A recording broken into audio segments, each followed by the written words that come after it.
Hare Krishna, dear devotees and friends.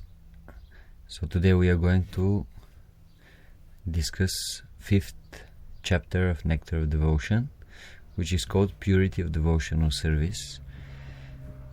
First, Srila Prabhupada is saying something about the previous chapter, which was that devotional service surpasses all kinds of liberation.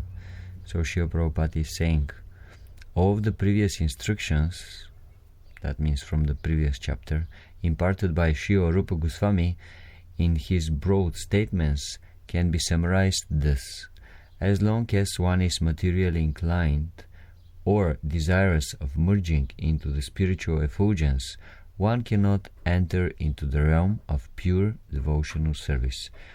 In other words, if we have desire for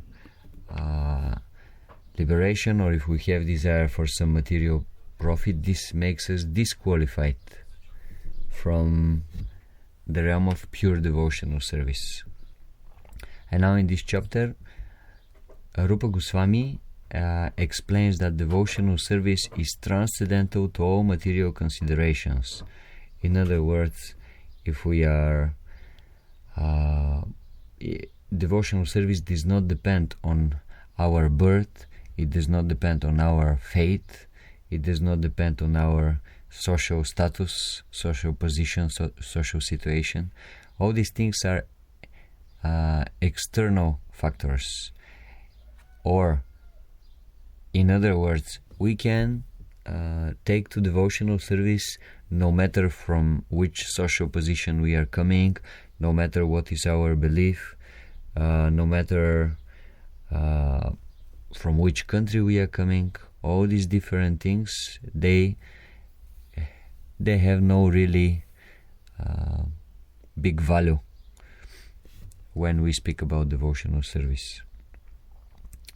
Srila Prabhupada is saying devotional service is transcendental and has no cause. Devotional service is executed without any hope for gain, and it cannot be checked by any material circumstances. It is open for all, without distinction, and it is the constitutional occupation of the living entities. And now, Srila Prabhupada, following the description of Srila Rupa Goswami, explains that there are some examples of personalities who try to claim that only they have the position or the qualification to practice devotional service and no one else. And the first example that he is giving is with Nityananda Vamsha, or a class of priestly persons who claim to be descendants of Lord Nityananda, and on this basis they started explaining everybody that only they have the right to practice devotional service and nobody else. And Srila Prabhupada is explaining that Bhaktisiddhanta Maharaj put quite some endeavors to smash this wrong understanding, and although it took him quite some endeavors, at the end he was successful. Srila Prabhupada is saying, our Krishna consciousness movement in the Western world is based on the above mentioned proposition of Srila Bhaktisiddhanta Saraswati Goswami Prabhupada, our spiritual master. On his authority we are claiming members from all sections of the Western countries. The so-called Brahmanas claim that one who is not born into a Brahmana family cannot receive the sacred thread and cannot become a high-grade Vaishnava. But we do not accept such a theory because it is not supported by Rupa Goswami, nor by the strength of the various scriptures. So in other words, those personalities, they were saying that unless you come from a Brahmana background, unless you're born in India, unless you're born in a Brahmana family, you don't have the qualification to start the process of devotional service, bhakti yoga. But Srila Prabhupada is explaining this is not so. This is not supported neither by the authority of Rupa Goswami nor the different Vedic scriptures, and also Srila Bhaktisiddhanta Maharaj destroyed this wrong understanding. In other words, it is not that you have to be born in a Brahmana family in order to accept initiation in a bona fide Vaishnava disciplic succession. Rather, the only qualification that one needs is the strong desire that he wants to perform bhakti, devotional service, and the mercy of a pure devotee of the Lord that will initiate you, that will open you the door to enter into the realm of devotional service. And now Rupa Goswami is giving quite few quotes that are supporting this idea that devotional service is neither dependent on birth or fate or social status, like are you a Brahmana or Kshatriya or Vaishya or Shudra. Devotional service is completely transcendental, above all these different material considerations.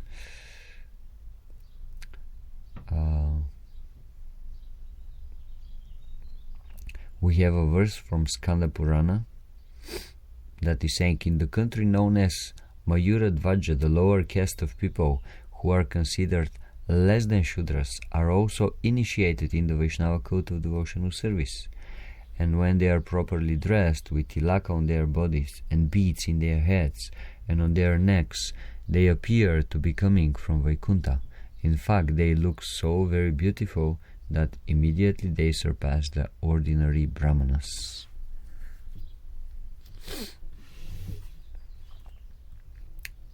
In this way, we can understand that actually if someone is practicing devotional service, he is automatically considered a Brahmana, because a Vaishnava position is higher than the position of Brahmana.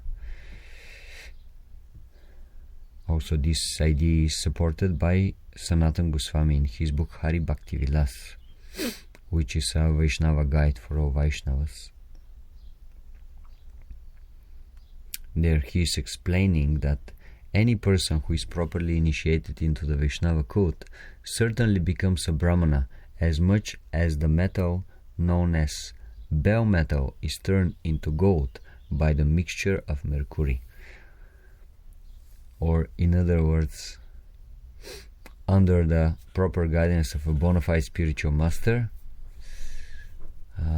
one becomes a Vaishnava, and if he becomes a Vaishnava, he is higher than even a Brahman. Now Srila Rupa Goswami warns us two things.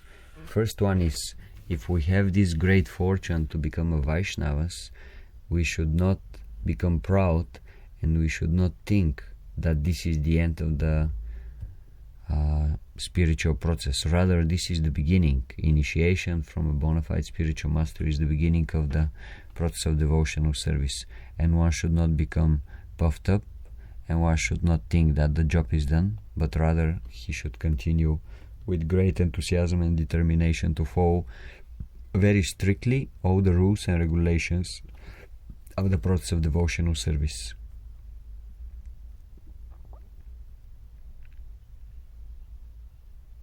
And he is even saying that if one accepts initiation, but after that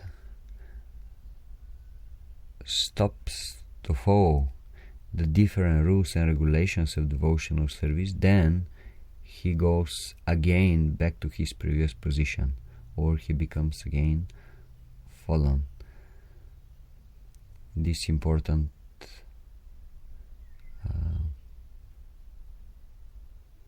point to understand. The idea is that we have this great fortune to start the process of devotional service, but if we stopped following strictly the process, that means we go back to our previous position. It's not that once when you become an initiated Vaishnava, and then you can do whatever you like and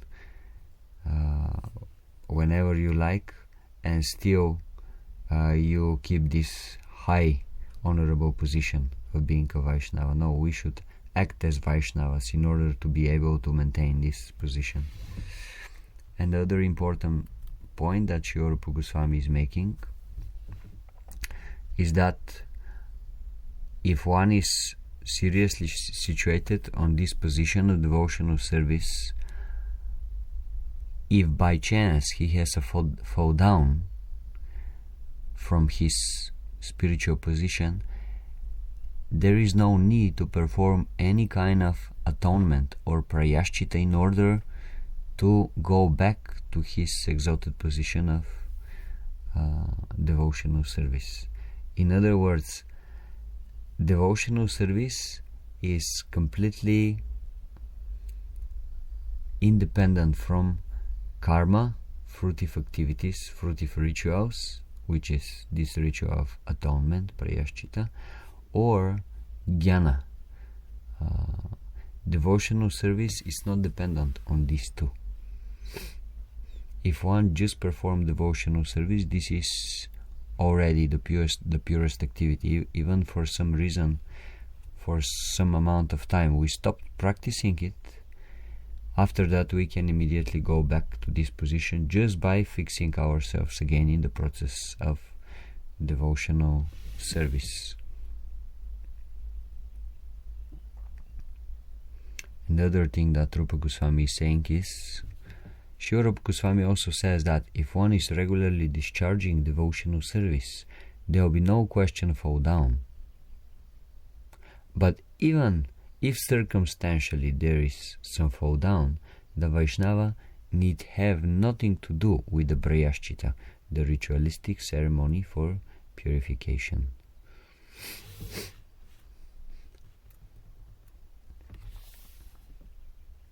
One who has taken to bhakti, the devotional service of the Lord, need have nothing to do with karma or jnana.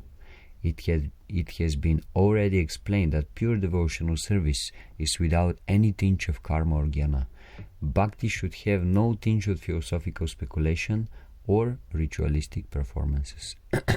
And now there are quite some quotes from different scriptures that substantiate this point, how if one is practicing devotional service, even if he is not doing it perfectly, there is no lust in this. And even if we are performing our material duties perfectly, again, there is no perfect gain.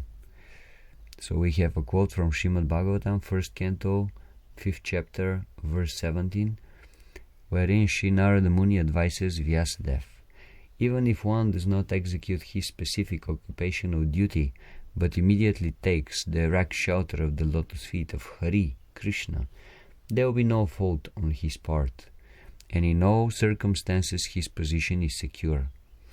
Even if by some bad association he falls down while executing devotional service, or if he doesn't finish the complete course of devotional service and dies untimely, still he is not at loss. A person who is simply discharging his occupation of duty in Varna and Ashrama, however with no Krishna consciousness, practically does not gain the true benefit of human life. Srila Prabhupada says, the purport is that all conditioned souls who are engaging very frantically in activities for sense gratification, without knowing that this process will never help them get out of material contamination, are awarded only with repeated births and deaths. Another quote is given from 11th canto of Srimad Bhagavatam, 11th chapter, verse 32, in which the Lord says to Uddhava, my dear Uddhava, any person who takes shelter of me in complete surrender and follows my instructions, giving up all occupational duties, is to be considered a first-class man. In this statement of the Supreme Personality of Godhead, Srila Prabhupada says, it is understood that people who are generally attracted to philanthropic, ethical, moral, altruistic, political and social welfare activities may be considered nice men only in the calculation of material world. From Srimad Bhagavatam and other authentic Vedic scriptures we learn further that If a person simply acts in Krishna consciousness and discharges devotional service, he is considered to be far, far better situated than all of those persons engaged in philanthropic, ethical, moral, altruistic, and social welfare activities. Then we have another quote, which is again from 11th canto of Srimad Bhagavatam, 5th chapter, verse 41. Karabhajana Muni speaks to Maharjanimi. My dear king, if someone gives up his occupational duties as they are prescribed for the different varnas and ashramas, but takes complete shelter, surrendering himself unto the lotus feet of the Lord, such a person is no more a debtor, nor has he any obligation to perform the different kinds of activities we render to the great sages, ancestors, living entities, and family and society members. Nor has he any need to bother executing the 5 kinds of yagyas for becoming free from sinful contamination. Simply by discharging devotional service, he is freed from all kinds of obligations. And Srila Prabhupada explains that all of us, we have different kinds of duties, duties to our parents, duties to the great sages, duties to the demigods, so many different kinds of duties. But if one surrenders to the Supreme Lord, if one takes seriously to the process of devotional service, Srila Prabhupada is saying, by one stroke of devotional service, if one gives up all obligations and simply surrenders unto the Supreme Personality of Godhead, he is no longer a debtor, nor obliged to any other source of benefit. In other words, for someone who completely surrendered to the service of the Lord, all other obligations and duties are taken care of automatically. And another quote that is given is Bhagavad Gita 1866, where the Lord says, give up all your occupations and just become surrendered unto me. I give you assurance that I shall give you protection from all sinful reactions. Srila Prabhupada says, one may think that because he is surrendering unto the Supreme Personality of Godhead, he will not be able to perform all of his other obligations. But the Lord says repeatedly, don't hesitate. Don't consider that because you are giving up all other engagements, there will be some flow in your life. Don't think like that. I will give you all protection. That is the assurance of Lord Krishna in Bhagavad Gita. So we should have the faith that if we surrender to Krishna completely, He will take care of us completely. Of all our needs, all our duties will be taken care of. We should not be afraid of that. Hare Krishna.